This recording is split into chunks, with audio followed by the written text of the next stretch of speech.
Tá começando mais um Apito Inicial, o podcast sobre o esporte para falar sobre o assunto que o brasileiro mais ama. Se no primeiro episódio nós tivemos muito assunto para colocar na mesa, nesse episódio temos o dobro. Vamos começar falando sobre Fórmula 1, tivemos os dois últimos grandes prêmios no Japão e no Bahrein, não é, Felipe? Boa noite. Muito boa noite, meu querido amigo Nicolas, muito boa noite, Cauã.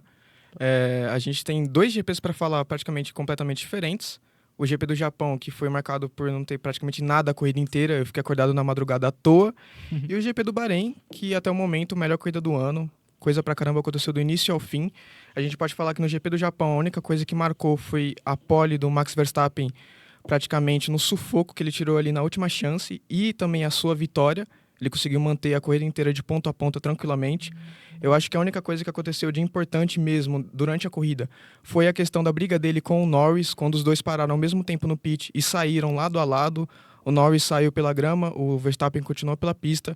Depois os dois tretaram ali depois do GP. O Verstappen falou que o Norris foi cortar a grama. O Norris respondeu o Verstappen dizendo que não olhou o Verstappen, só queria cortar a grama. Eu acho que o Norris nessa questão ele pipocou, como ele vem pipocando pro Verstappen de um tempo já. E falando sobre o GP do Bahrein, como eu já disse, o melhor GP até agora no ano. Uma corrida bem movimentada. O Piastri liderou do início ao fim. Piastri que, para mim, tem grandes chances de vencer o campeonato esse ano. Essa é uma questão. O campeonato dessa temporada, por enquanto, ainda é começo de temporada, mas parece que vai se desenhar entre Verstappen, Lando Norris e Oscar Piastri. No primeiro episódio, a gente falou sobre o Piastri ter mais chances de ser campeão antes mesmo de Lando Norris, né? E aí tem um ponto muito importante no que você falou. Você citou Verstappen, Norris e Piastri. No final de semana, o Verstappen disse para a imprensa, eu não sei se é um blefe ou se é realmente a verdade, mas ele disse para a imprensa que não está brigando pelo título de 2025, só está participando. E eu acho que essa corrida mostrou mais ou menos o desapontamento dele, ficou apenas em sexto lugar, um desastre da Red Bull, ele chegou a ficar em último, teve que buscar tudo de novo.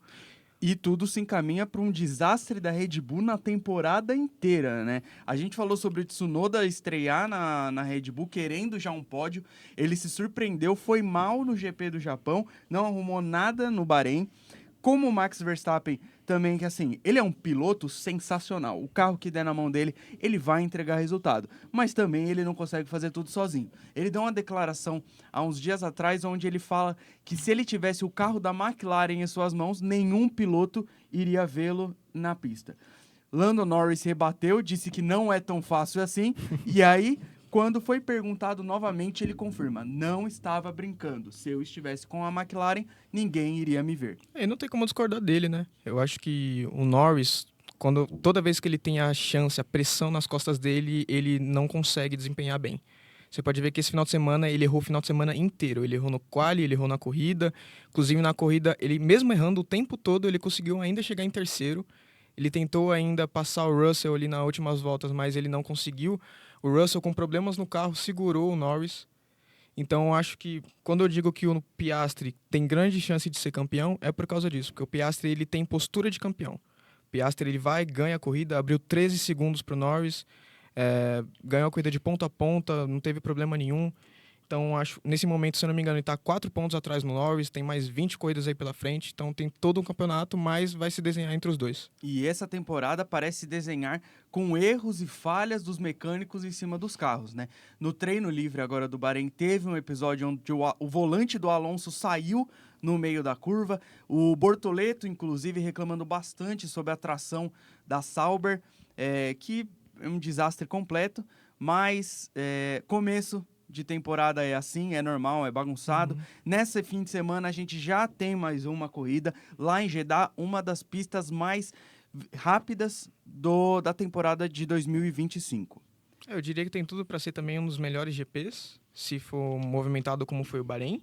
Inclusive, o Bortoleto, como você citou, ele já vem reclamando do carro há um tempo, ele está tentando fazer, mas o carro não consegue, é como se ele tentasse se matar toda a corrida e ficar lá atrás do mesmo jeito.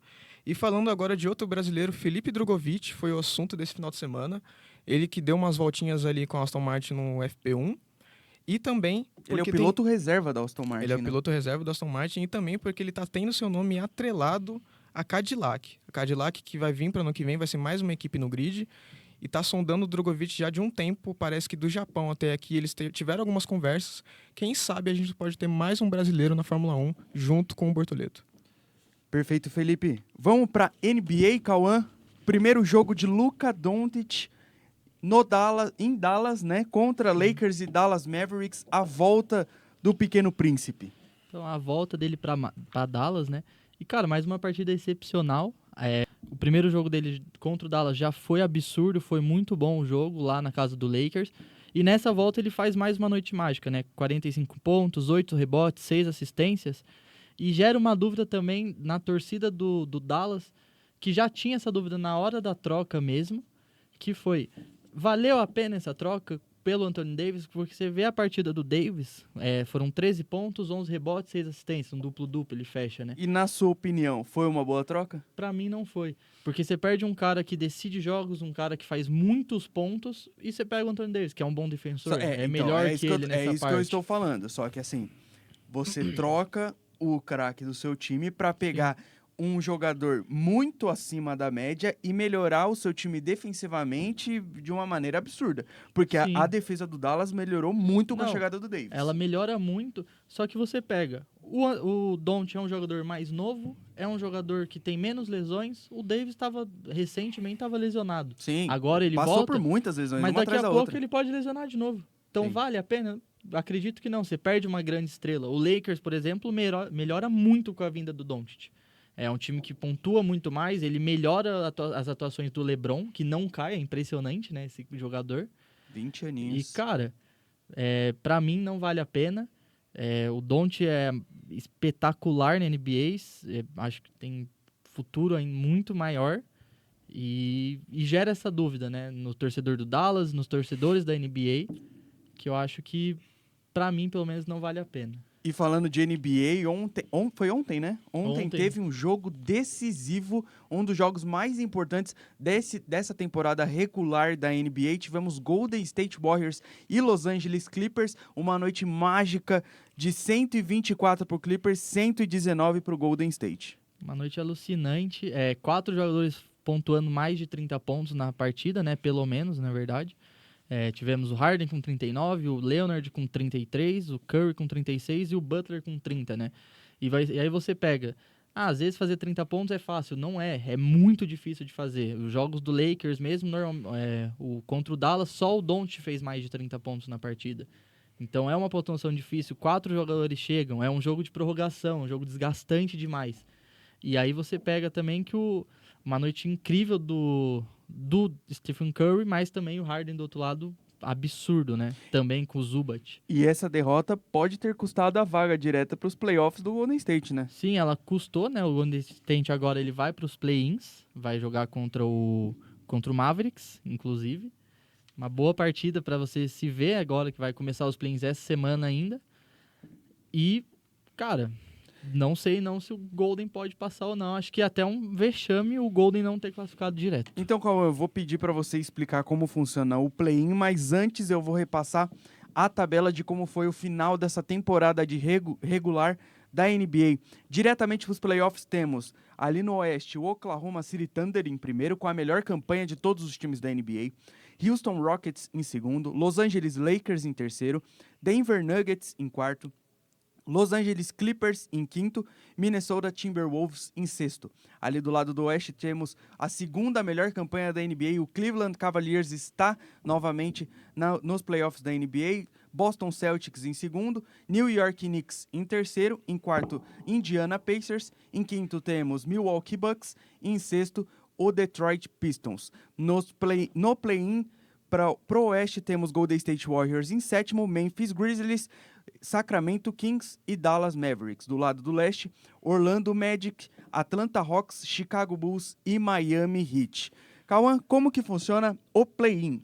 Então, o play-in ele foi uma novidade, há 4 temporadas ele começa e ele pega o 7º colocado da NBA e vai até o 10º de cada conferência, né? O 7º enfrenta o 8º e o ganhador dessa disputa vai para uma final dos play-ins. E o restante ele pega entre o confronto do 9º e do 10º, ele pega o ganhador desse confronto e disputa para a última vaga para os playoffs, né? O play-in já começa amanhã com Orlando Magic e Atlanta Hawks. E às 11 da noite, Golden State Warriors e Memphis Grizzlies. Lembrando que o play-in é jogo único. Não tem melhor de 3, melhor de 5, melhor de 7. É jogo único. E no dia 16 de abril, às 8h30, teremos Chicago Bulls e Miami Heat, Sacramento Kings e Dallas Mavericks. Lembrando que nos playoffs já tá confirmado o Cavaliers com um adversário definido do play-in, né? Teremos Indiana Pacers e Milwaukee Bucks, New York Knicks e Detroit Pistons, Boston Celtics e o 7º colocado, que vai definir no play-in também. Do lado do oeste, Oklahoma City Thunder e o 8º colocado, Denver Nuggets e Los Angeles Clippers, Los Angeles Lakers e Minnesota Timberwolves, Houston Rockets e o 7º colocado dos play-ins. O 8º colocado e o 7º colocado que vão ser definidos nesse play-in a partir desses jogos, né? Que foram citados anteriormente.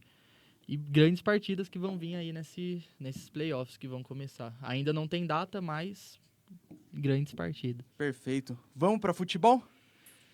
Ultimamente tem um assunto causando muita polêmica no mundo futebolístico, toda a gestão Edinaldo Rodrigues que vai até 2030 e vem gerando muita polêmica desde a sua reeleição, né, Felipe?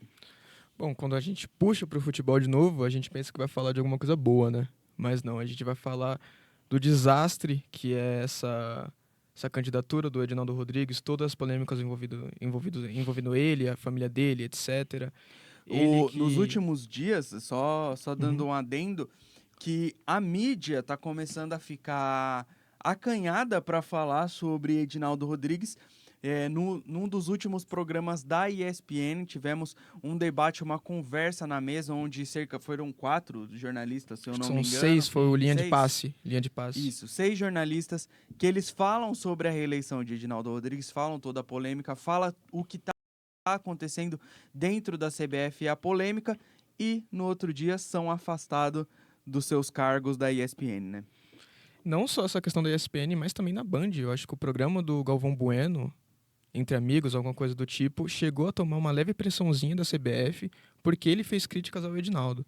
E essa questão que a gente está levantando aqui sobre a matéria da revista Piauí é algo que é muito sério, é algo que vem desde a Copa do Mundo de 2022, com a CBF bancando famílias, pessoas de fora, famílias de políticos, na qual o Edinaldo está se atrelando ou é atrelado, gente do STF, por exemplo, do Senado, da Câmara dos Deputados. E desde então se parece que ia criar alguma coisa do tipo de investigação, etc., que talvez existisse a chance do Edinaldo balançar no cargo, só que dentre os dirigentes brasileiros, pelo que a gente pôde ver numa carta que um dos dirigentes que não quis se revelar falou, é que, pelo visto, todo mundo no futebol brasileiro, desde os presidentes, desde os dirigentes de federação, etc., já sabiam disso. Então é algo que essa questão da corrupção na CBF, corrupção envolvendo o Edinaldo, todas as questões que ele está envolvido não é mais novo para ninguém.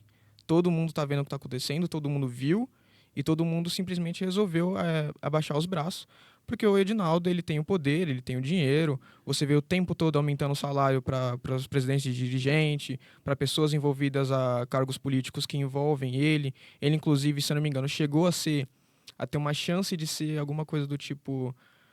de ser caçado, etc e tal, e as pessoas que estavam envolvidas nesse caso, ele ofereceu um salário melhor, ele ofereceu, se não me engano, 25% de aumento no salário pro procurador que ia fazer essa investigação, e em 2 dias depois cancelaram a investigação. E o grande iceberg do negócio é pelo fato do Edinaldo ter o cargo até 2030, ele não está disponível para reeleição depois de 2030, porque ele já tá fazendo seu segundo mandato, mas isso assim... por enquanto, né? Exatamente. Ele já tem uma lei que ele quer instituir que pode reeleger ele até 2034. E se eu não me engano, já passou essa lei e ele tá apto aí até 2034. Se eu não me engano, ela ainda não passou, mas está muito perto. E mesmo vai passar, né? E mesmo que não consiga, hoje você não tem não tem 1% de oposição dentro da CBF. Então, assim, tá tão grande a situação onde nem se ele não conseguir se reeleger, ele vai colocar alguém dele e vai continuar a máfia da CBF, né? E é isso, o que fica é que a CBF, aparentemente, nada vai mudar, a gente vai continuar vendo o futebol brasileiro da forma que a gente tá vendo agora, E se os clubes não se mobilizarem, se essa liga, se a questão da da União, etc., das ligas aí que a gente está vendo entre Série A e B, se essa liga não sair, se os clubes não se unirem, vai continuar sendo dessa forma por muito tempo. Não, cara, mesmo essa liga saindo, tudo isso saindo, ela pode sair, mas isso vai continuar. A presidente do Palmeiras votou no Edinaldo, do Cruzeiro já fez um apoio ao Edinaldo. O do esporte que roubado foi prejudicado e nas falou duas de rodadas. roubo. Nas O três. John Textor, Três ele rodadas. ficou rodadas. 1 ano falando sobre corrupção. No dia da eleição, o que ele fez? Fez um postzinho agradecendo a Edinaldo, falando do grande trabalho, né? O grande trabalho que a gente teve na primeira rodada, uns 40 lances contestadíssimos na primeira rodada do Brasileiro, árbitros já sendo afastados. Hoje a gente tem na arbitragem, né? Os árbitros, eles não são treinados fisicamente, eles são treinados por vídeo. Então, tecnicamente, ele quer o Ancelotti? Faz o Ancelotti. Não, Fala, Vini Júnior, corre ali, pronto, por vídeo. Desculpa interromper, Calma, mas tipo, um dado importante, Absurdo. pelo que eu vim acompanhando dessas últimas notícias, se eu não me engano, essa questão que ele aumentou os salários dos presidentes de federação foi um gasto total para a CBF de 60 milhões de reais. Sim. Vai ser um gasto de 60 milhões ali por mês, anual, etc. E esses 60 milhões, 70 milhões que deveriam ser destinados à arbitragem, que teve uma proposta para que os árbitros fossem melhores preparados, etc., recusaram essa proposta. Sim. Exato. E esse é um dos grandes problemas do futebol brasileiro hoje, a falta da profissionalização dos árbitros. Ou seja, aonde Não que vai você mudar. pede a idoneidade, honestidade de uma federação que você corta dinheiro do principal cara que manda no jogo, que é o árbitro, para ir para o bolso de presidente de federação para ganhar aquele seu votinho lá em toda eleição, que nem o Edinaldo tá fazendo. E eu queria só pontuar, o Edinaldo deu uma entrevista recente agora, né? Eu peguei um trecho que ele fala muito, que teve um embate entre a CBF e alguns clubes contra a Conmebol, né? Contra o presidente Alessandro Domingues, questão do racismo e tudo mais.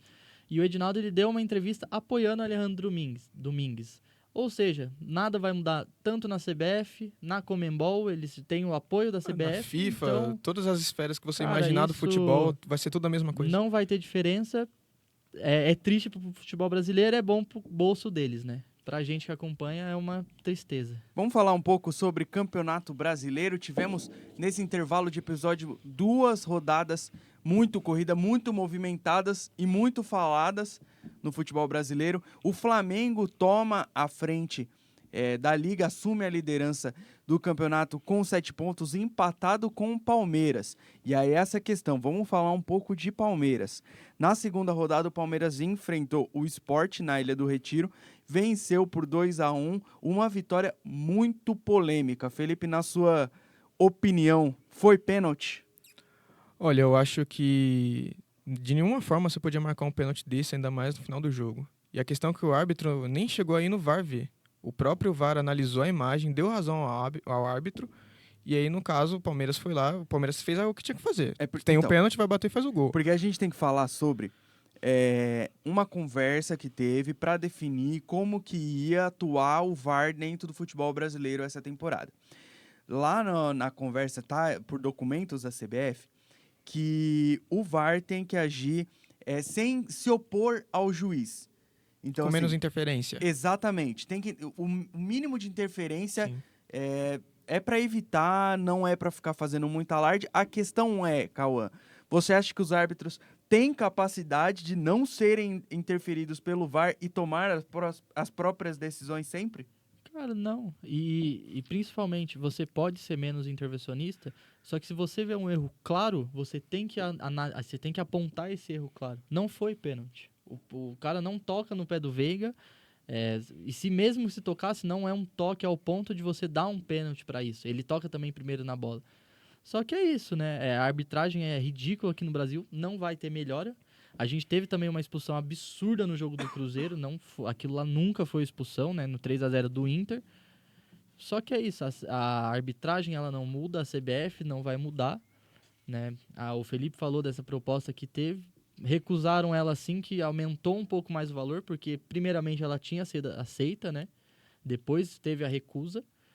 E é isso. Não E, por tem a exemplo, não mudança. adianta nada os presidentes de clubes, como, por exemplo, o Pedrinho fez no Cruzeiro e o presidente do Sport fez, de que logo depois que eles foram, que teve toda essa polêmica dos jogos deles, saíram pra mídia e falaram mal da arbitragem. Não adianta nada vocês fazerem isso e chegarem lá depois, abraçar o Edinaldo, votar no Edinaldo, não cobrar o Edinaldo, porque é isso que todos eles fizeram. Inclusive, na Federação Pernambucana, eles fizeram uma nota Sim. de repúdio sobre o pênalti desse pênalti do jogo do Sport.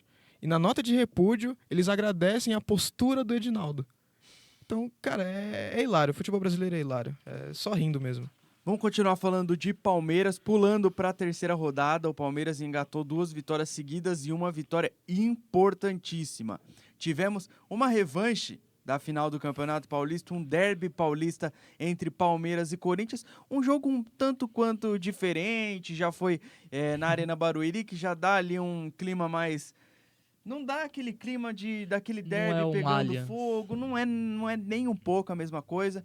Então, assim, Corinthians é irreconhecível pelo que vem jogando essa temporada, deixa completamente o Palmeiras deixa o Palmeiras gostar do jogo e em 2 bolas completamente iguais de fora da área de chute, o Donelli aceitou os 2 gols que levaram à vitória do Palmeiras, né, Cauã?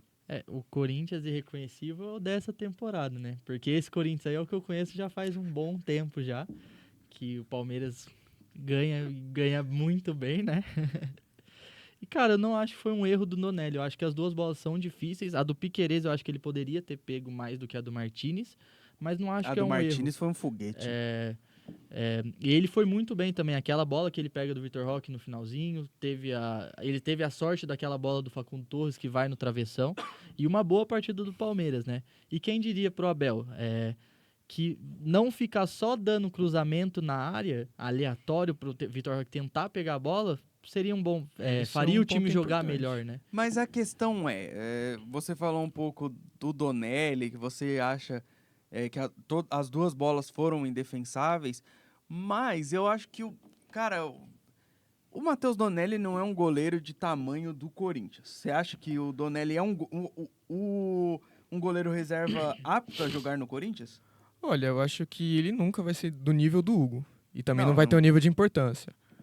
Mas eu não vou culpar ele, os 2 gols que ele tomou, porque eu acho que foram muito mais falhas de marcação. A liberdade que a defesa do Corinthians deu, tanto pro chute do Piquerez quanto pro chute do Martinez, são falhas absurdas. Assim, de marcação, coisa básica de marcação. É só você cobrir a área ali de onde tá o marcador e você não deixa ele chutar. Então, falando um pouquinho do jogo, foi um jogo de ampla dominância assim, do Palmeiras, que eu não vi em muito tempo. Fazia tempo que eu não vi o Palmeiras dominar um jogo, e principalmente um derby. Acho que nos últimos 3 derbys que a gente teve aí, que o Corinthians teve um pouco mais acima que o Palmeiras, dessa vez voltou a ser o que a gente estava mais acostumado a ver com o Abel, que é o Palmeiras dominando. Parece que o Abel achou o time, o Veiga lesionado, dá margem para o Estevão jogar no meio e o Felipe Anderson ir para a direita, que é a posição onde ele desempenha melhor. E falando um pouco mais do Corinthians, o Corinthians que aparentemente, na minha visão, abriu mão da Sul-Americana, está abrindo mão da Sul-Americana, empatou um jogo e perdeu o primeiro, e chega no Brasileirão dessa forma, jogando de forma apática. Me parece que talvez o Ramon Dias, pelo que ele falou no final de semana, ele e o filho dele, que falaram que nós somos os campeões paulistas, etc e tal, me parece que eles estão se acomodados com o resultado que eles tiveram. E aí vai ser o ano inteiro pro Corinthians falando, a gente é campeão paulista, e esquece os outros campeonatos. Só queria apontar também do Corinthians, né?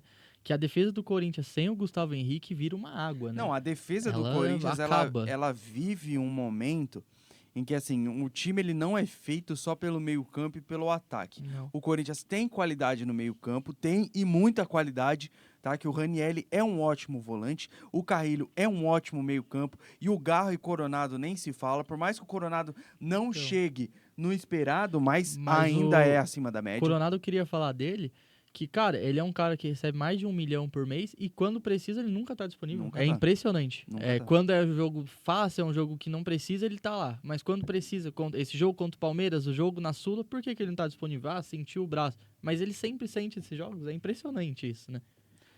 Vamos falar um pouco de São Paulo e Cruzeiro também. Tivemos São Paulo e Cruzeiro no Morumbi.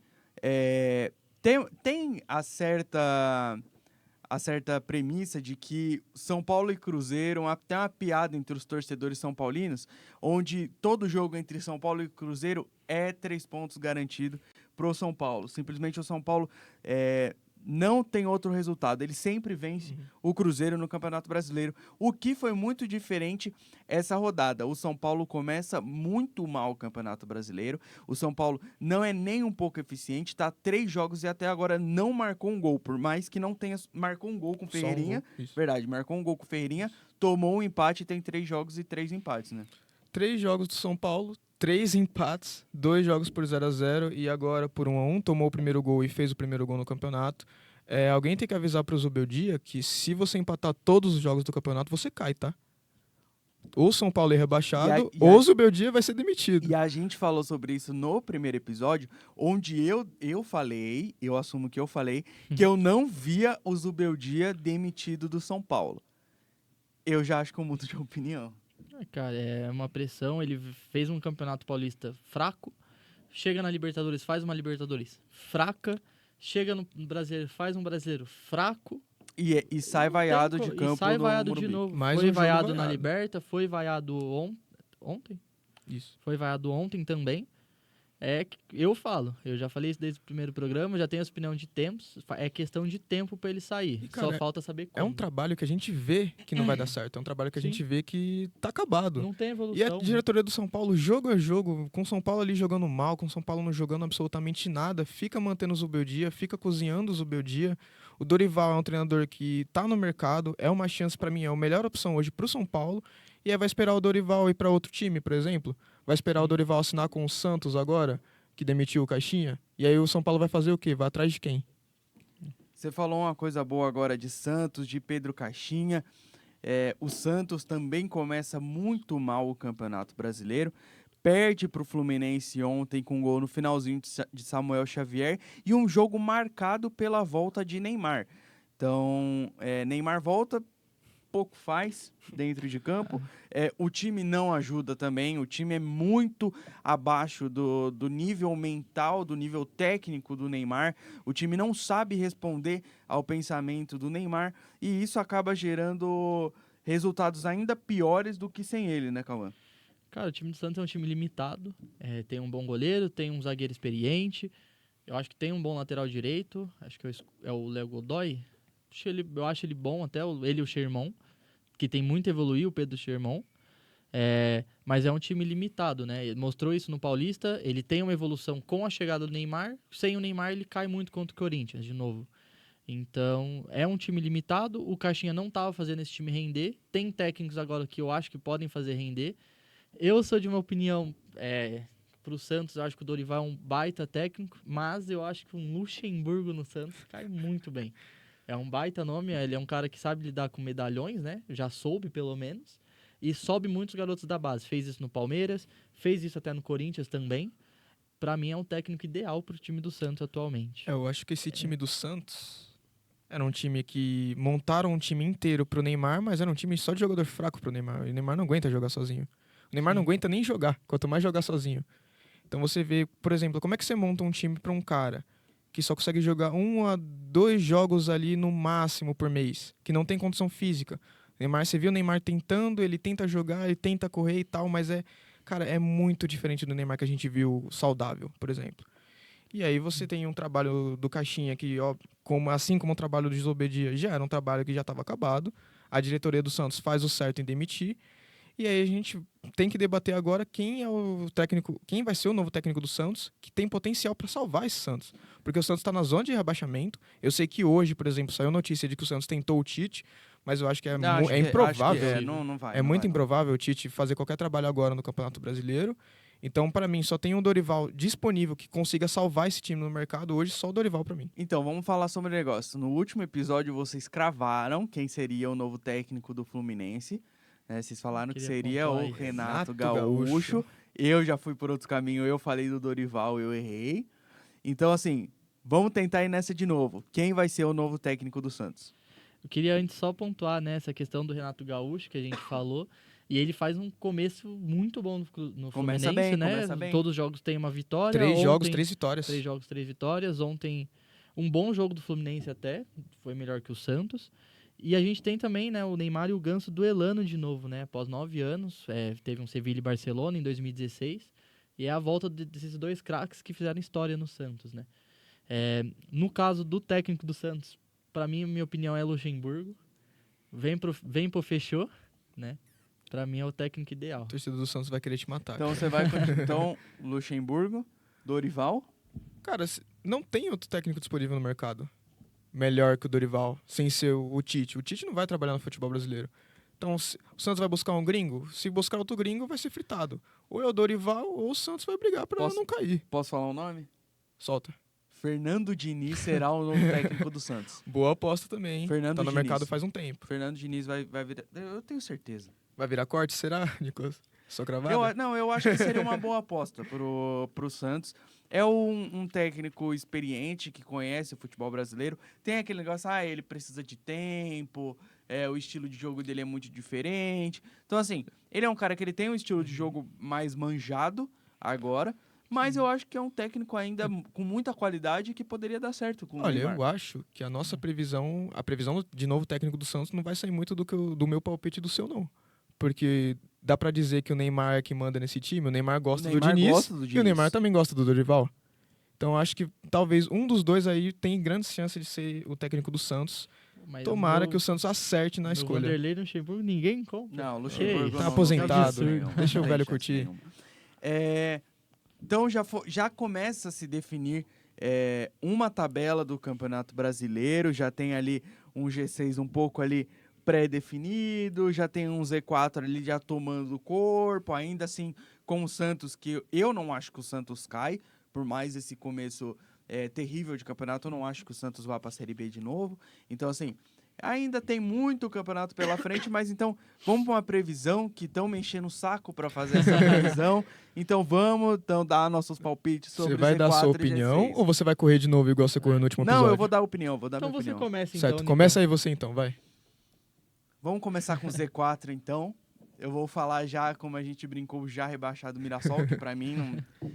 Eu simpatizo com o Mirassol, gostaria que o Mirassol permanecesse na Série A, mas assim, pra mim, sem chance alguma.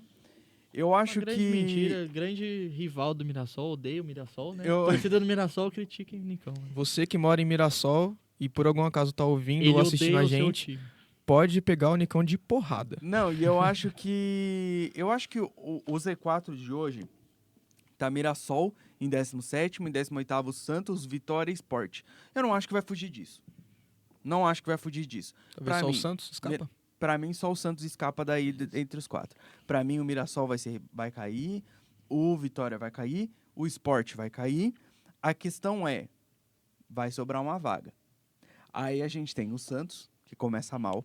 A gente tem Atlético Mineiro, que também começa muito mal, mas eu Não acho que a consigo. chance de Atlético Mineiro cair é 0%. Aí a gente pode falar de alguns times que já estão um pouco mais à frente, mas assim, existe o problema da constância. A gente falou bastante no primeiro episódio sobre o Juventude. Isso. Então, assim, Juventude o campeonato, começa muito bem o campeonato. A questão é constância. Será que consegue manter esse ritmo? Então, aqui, então, assim, tem aí o Juventude, a gente pode falar um pouco sobre o Ceará, que começa o campeonato bem também, mas é a Já questão perdeu pro Juventude. sobre a constância. Então, assim, Isso. se eu fosse para definir 4 agora, no momento, seria Vitória, seria Sport, seria Mirassol e seria Ceará. Eu fico Foi nos quatro. quatro mais Mano. fracos ali. Eu acho que não vai ter surpresa esse campeonato. E agora, como eu ou você? Pode ser, eu quero...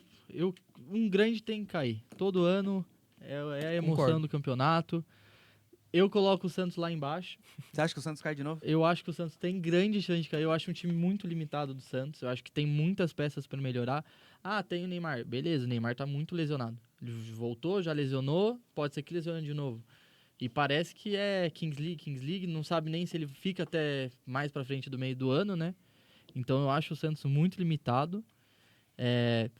Acho que coloco ali o Grêmio também. Faz Grêmio? um trabalho fraco esse início de campeonato. Começou mal o Grêmio no campeonato, Começou hein? Começou bem mal, mal. mas- Estão mal. até falando já de uma demissão possível do técnico. Então eu Quinteiros, coloco Gustavo esses Quinteiros. dois. Coloco os três que o Nicão falou. Na verdade, o Sport eu não coloco. Colocaria Ceará, Mirassol também.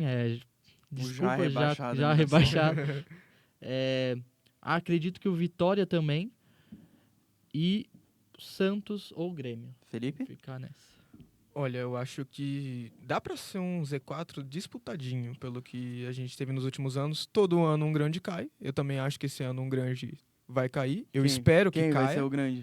Olha, pra mim hoje, Vasco tem chance de cair Vasco? porque é um elenco muito fraco e porque o treinador é Mas fraco. hoje o Vasco tá na 4ª colocação, G4 pro Ah, mas- Vasco. Todas as vezes que o Vasco foi rebaixado, começava o campeonato muito bem e aí chegava no final lutando ali pra sair e tal, não conseguia e caía. Então acho que o Vasco é um time que vai brigar pra não cair. Eu não sei se vai cair. O que eu cravo que vai cair é o Sport, porque o time já é ruim, já não consegue desempenhar bem e Já aí tá é sendo assaltado, prejudicado toda assaltado rodada. todo jogo, não tem como ganhar nunca. Então o Sport cai. O coitado do time do Mirassol, eu queria muito que o Mirassol não caísse, mas eu acho que vai ter que cair, infelizmente. E aí talvez um Ceará ali, um Bragantino talvez, que eu vejo como time fraco. E aí como grande, que eu já citei o Vasco, eu acho que talvez sobre para o Santos nessa aí. Se o Santos não acertar na contratação do treinador, o Santos tem grandes chances de cair esse ano. A gente ia falar sobre G6, como a gente falou sobre Z4, vamos diminuir, vamos pro G4? Pode ser. Acho mais fácil. Quem que você acha que fica aí entre os 4 primeiros dessa temporada? Pra mim, Flamengo não tem onde fugir. Flamengo e Palmeiras não tem onde fugir. Acho que todo ainda mundo aqui que concorda que Flamengo e Certo. Palmeiras Sim, G4. sim. Certo. Vou colocar o Palmeiras como campeão, puxar um lado porquinho ali, tem que ter. Flamengo como segundo. Colocaria hoje o Internacional, o Roger Machado vem fazendo um excelente trabalho no Inter, em terceiro. E o Bahia como quarto. Bahia? O Rogério Ceni vem muito bem no trabalho no Bahia. Postou, hein? Luciano Juba, apostou, um apostou, baita arriscou. lateral que o Rogério Ceni achou no Bahia. Eric Pulga jogando muito também. Lateral artilheiro, Juba. Lateral artilheiro. E eu acho que o Bahia pode surpreender, pegar uma Liberta ali tranquilinho, e é isso. Então eu vou acompanhar você com Flamengo e Palmeiras. Eu acho que a gente pode falar um pouco sobre Botafogo, pelos dos últimos 2 anos, tá lá também. Mas eu acho que o Botafogo não fica no G4. Eu acho que o Inter também se coloca à frente nessa posição. E eu vou dar a última colocação no G4 pro Fortaleza. Eu acho que o Fortaleza Boa, vai também. acompanhar Bem esse também. G4 A aí. Fortaleza que todo ano vem ali brigando por um G6, vem ali brigando por Libertadores. Tá com um elenco um pouquinho mais encorpado esse ano. Se o Voivoda conseguir reencontrar o time, eu acho que ele consegue brigar também. Se fosse pra gente juntar ali um G6, daria pra Acho que o Colocar Fortaleza quem? tava dentro, Acho que Bahia e Corinthians. Fortaleza. fecha. Corinthians eu acho que dentro. o Corinthians dentro do G6. Mas o Ramon tem que cair pra mim. Não tem. Eu Com o Ramon, acho que não pega É, G6. também acho que isso. Com o Ramon, Mas não eu pega colocaria G6. o quarto de vocês, Corinthians e Bahia, fecha o G6 ali. E aí, E é isso. cara, pra fazer o meu G4, eu vou ser E- bem direto. Flamengo e Palmeiras, vocês já falaram, vai estar lá. O Inter vai estar lá. Eu não vou cravar só o G4. Eu vou cravar o que vai ser a disputa do Campeonato Brasileiro, na minha visão. Flamengo e Palmeiras têm Mundial esse ano. Eles são os únicos que vão jogar ali entre junho e julho, enquanto o Inter vai ter todo um mês para se preparar e para descansar. Então, na minha opinião, o Inter vai sair na frente por causa disso. Talvez, se vai ser campeão ou não, eu não sei, mas eu acho que o Inter pelo menos vai terminar ali o primeiro turno em primeiro, e aí Flamengo e Palmeiras em segundo e terceiro. E fechando o G4, nada mais justo do que colocar uma das surpresinhas desse Brasileirão, que também acho que pode ser o Bahia. Eu não sei se o Bahia termina como quarto, eu acho que pelo G6 consegue tranquilamente, até porque o Brasileiro não parece estar sendo muito 100% disputado esse ano. A maioria dos times estão ali começando, ninguém está jogando 100% bem. Então, por mim, Bahia, Fortaleza ficam ali brigando. Quem sabe o Cruzeiro se reencontrar o seu futebol e o São Paulo se conseguir também um treinador melhor que o Zubeldia. Vamos sair um pouco do Campeonato Brasileiro. A gente teve Libertadores e Sul-Americana nessas 2 rodadas. Assim, sem surpresa nenhuma, o Fortaleza Não. perde um placar até um pouco extenso pro Racing. Eu acho que aí é a única surpresa ali das rodadas. Porque o Racing é um time muito bom, né? Encaixou Mas o muito Fortaleza esses também é um últimos time anos. muito bom. Não, sim. Ah, mas o Racing, tirando todos os brasileiros, o Racing é o mais favorito. E É, tem... o não, mais favorito, mais na frente do River ainda. na minha Desculpa, opinião. eu falei que não tem surpresa. Tem sim. Na segunda rodada, o Central Córdoba ganha do Flamengo no Maracanã, né? Um time, assim, sem expressão nenhuma, derrota o Flamengo Uma por 2-1. zebraça absurda. Zebraça. O Flamengo que... Eu tava vendo o jogo, o Flamengo toma um 2-0, faz um 2-1 ali com o De La Cruz, e você vendo o jogo dá a esperança de que o Flamengo ia tentar empatar e tal, mas não conseguiu. Segunda derrota do Felipe Luiz pro Sintal Córdoba. Ele mesmo falou nesse final de semana que, depois de ganhar do Grêmio, que ele não era um gênio por estar todo aquele tempo lá sem perder, e que também não era o pior treinador por perder pro Sintal Córdoba. Então, ele tá tentando ainda arrumar o time, melhorar o time. Foi um baque que o Flamengo tomou. Eu acho que coloca o Flamengo em rota, mas que talvez, se servir para o bem, o Flamengo vai sair melhor. Eu acho que, na verdade, nessas 2 primeiras rodadas de Libertadores, eu acho que o que a gente mais tem que falar, na verdade, é um caso lamentável. É um negócio chato de se conversar, mas que, infelizmente, no futebol isso acontece, né, Cauã? Tivemos Colo-Colo e Fortaleza lá no Chile, protagonizado por uma briga, invasão de torcedor, uma questão muito polêmica, envolvendo até a polícia dos carabineiros do Chile, e a rodada foi suspensa para os 2 times, né? A Conmebol falou que não vai ter mais esse confronto. Vamos ver como que vai ser ainda distribuído os pontos. E o Colo-Colo joga de portão fechado agora, né? Não, sim, cara, é um caso da polícia, ela não tem um preparo para caso ocorra esses casos, né? E é um despreparo também você manter 2 torcidas muito perto ali no estádio. Você tem que ter uma distância maior. O estádio do Palmeiras mesmo teve já brigas, né?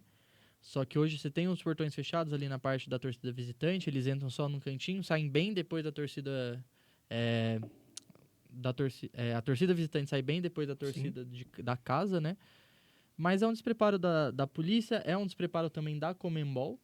Conmebol não vê essas coisas, né? Queria até falar também do caso do jogo do Palmeiras, que novamente um caso de racismo contra o Cerro Porteño, time que o Palmeiras já tinha falado sobre isso, né? Do racismo, que vem sofrendo muito. E novamente, né? Conmebol, ela fecha os olhos para esses casos assim, tem o apoio dos presidentes das confederações, né? E não vai mudar. E puxando um pouco dessa questão da Conmebol, a gente via o jogo, a gente via a transmissão, né, do jogo, porque não teve jogo em si, e o time do Fortaleza no vestiário, o time do Colo-Colo tentando ali apaziguar a situação com a torcida, porque o que aconteceu foi muito grave. A polícia chilena, pelo que eu vi, matou 2 torcedores do Colo-Colo, um de 18 e de 13 anos, muito novos. E aí a torcida se revoltou e foi invadiu, né, o campo. E a Conmebol, vendo tudo isso acontecer, queria que tivesse jogo. Saiu informação durante a transmissão da partida que a Conmebol teria ordenado que que o jogo fosse retomado, e não tinha nenhum tipo de condição. Tanto é que não teve, que foi instaurado o final do jogo, não vai ter mais nada. A rodada do Campeonato Chileno, inclusive, também foi paralisada. É uma questão quase que política, social do Chile. Completamente política. Então, é inadmissível que isso ocorra e que as grandes federações que têm um controle fechem os olhos para isso. Até mesmo esses 25 minutos que tiveram no segundo tempo poderiam ter sido bem menos, né? Que a briga já estava rolando, mas foram deixando, aí teve esse fim, né? Mas... Então, para tentar, vamos encerrar o podcast, vamos tentar dar uma elevada no ânimo. Vamos falar um pouco de Champions League? Falar um pouquinho de Champions League. Tivemos jogos de ida das fases eliminatórias da Champions. Tivemos Bayern, tivemos Arsenal, Borussia e Barcelona com placar extenso. O Borussia cai agora numa situação muito delicada, né, Cauã?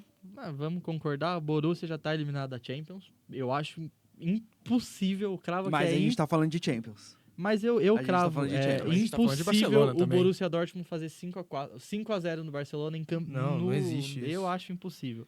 Esse time do Barcelona vem jogando um futebol magnífico, Rafinha, muito Yamal sólido. e Leva, é absurdo o que esse time tá jogando. Eu cravo que é impossível o Borussia virar essa partida. Já disse, e acho que o Cauã também concordou, no último episódio, que o Barcelona era o melhor time do mundo, Barcelona e PSG, os 2 melhores times do mundo hoje, os que têm o melhor futebol, e pra mim são os 2 que já estão na semifinal. Barcelona com 4-0 é impossível de tomar uma virada do Dortmund. Eu acho que vem para fazer mais uma goleada, talvez um 3-0 ali, 3-1. E o PSG que vem enchendo os olhos de todo mundo, um time completamente sem... Tem as estrelas, óbvio, mas completamente diferente do que a gente viu nos últimos anos, que teve Mbappé, Neymar, Messi, etc. e vem jogando muito mais do que os times anteriores. O PSG que, para mim, já está na semifinal, tem grande chance de ir para a final, vai enfrentar quem sair, né, vivo de Arsenal e o Real Madrid, Não. que todo mundo está pensando Então, que vai ter o pacto É de novo exatamente do Real o que eu ia Madrid. falar. A gente falou sobre PSG, a gente falou sobre Barcelona, mas a gente tem que falar principalmente sobre um time que tá nessa situação de novo, um time que gosta de estar nessa situação e que já mostrou que em 90% das vezes vira um placar como esse. Eu cravo que o Barcelona passa, eu não cravo que o Arsenal passa. É um placar extenso? É 3-0? É. Mas é o Mas Real é o Madrid. Real Madrid. Mas O Real é o Real Madrid é Madrid. absurdo. Você vê o segundo gol do Arsenal ali, a reação do Mbappé, dos caras, dos grandes nomes do Real Madrid, eles saem como se fosse mais um gol, né? Não E abala um o 2 a 0. psicológico do Real Madrid, essa E, é a questão. cara, é lá no Bernabéu, os 90 minutos são longos. Eu acho muito difícil o Arsenal não passar, mas eu não cravo que o Arsenal passa. Se jogar pra ganhar, Tem que jogar para ganhar. Tem que jogar pra ganhar. se esperar o Real Madrid vai Aí tomar esquece. um atrás do outro. Eu acho que é o jogo que tá na mão do Arsenal. Tá. Assim, tudo vai depender da postura do Arsenal. Esse Real Madrid, a gente vem falando de toda a força mental que tem, de que nos últimos anos foi capaz de virar até jogos mais difíceis e tal, contra equipes maiores, mas esse Real Madrid, para mim, é o mais fraco coletivamente. Porque apesar do ataque estrelado que tem, um dos melhores ataques do mundo, a defesa é muito fraca. Sim. Então você vai ter que buscar um resultado de 3 gols para fazer 3 para ir para os pênaltis, para a prorrogação, etc. E fazer 4 para passar direto. E vai depender dessa defesa para segurar atrás. Eu acho que justamente a defesa do Real Madrid. A defesa do Real Madrid ela é cruel por conta das lesões, Então, né? e Você tem o Carvajal lesionado, o Rudiger que volta de lesão, você tem o Militão essa lesionado. defesa que vai pro triste jogo, pra eu eles. acho que não vai ser capaz de segurar o Arsenal. Se o Arsenal não se acovardar, se o Arsenal jogar pelo menos de igual para igual, o Arsenal segura esse resultado. É a grande chance do Arsenal, o Arsenal que há muito tempo não vem para uma semifinal de Champions League.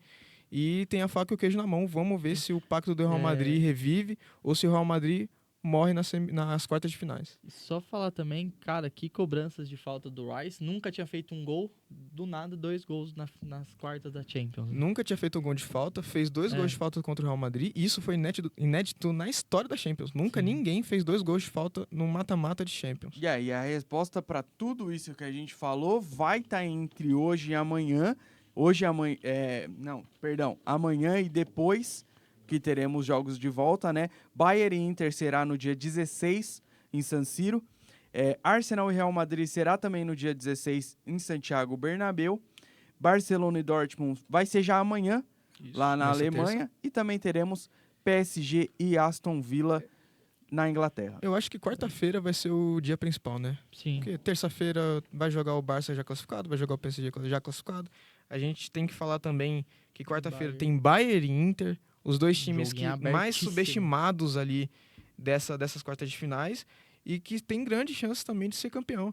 Porque a Inter, que para mim vence bem o Bayern na Alemanha, vai jogar agora na Itália da forma que o Inzaghi gosta de jogar, que é segurando o jogo. A Inter que tem a melhor defesa da Champions League tomou só 3 gols. Então, para mim, a Inter, assim como chegou na final contra o City, tem grande chance também de chegar nessa final jogando E, o cara, seu joguinho ali mais fechado. A Inter joga esse joguinho fechado, ela faz muito isso, né? Você vê o jogo, sai o gol do Lautaro, a Inter se fecha, sai o gol do Bayern, eles abrem de novo e depois fecham novamente, né? E para quem se apega em pequenos detalhes, o gol do Fratesi sai ao mesmo tempo do gol da classificação da Inter na Champions que eles ganham, né? Se eu não me engano, nas quartas também. Acho que é o Pandev que faz o gol. É o mesmo 2010. tempo... 2010. É o mesmo tempo do Fratesi. Acho que é 87 e 33. Vamos ver se os deuses do futebol estão desse lado, né, de novo. Da mágica da Champions League, né? Isso aí, a gente vai conversar sobre o próximo episódio. Vamos encerrar por hoje. Quero agradecer mais a presença dos dois. Lembrando que a gente tem mais um integrante, mas ele também não pôde estar presente hoje. Na próxima, estamos os 4 juntos. Eu queria agradecer a todos pela participação aqui.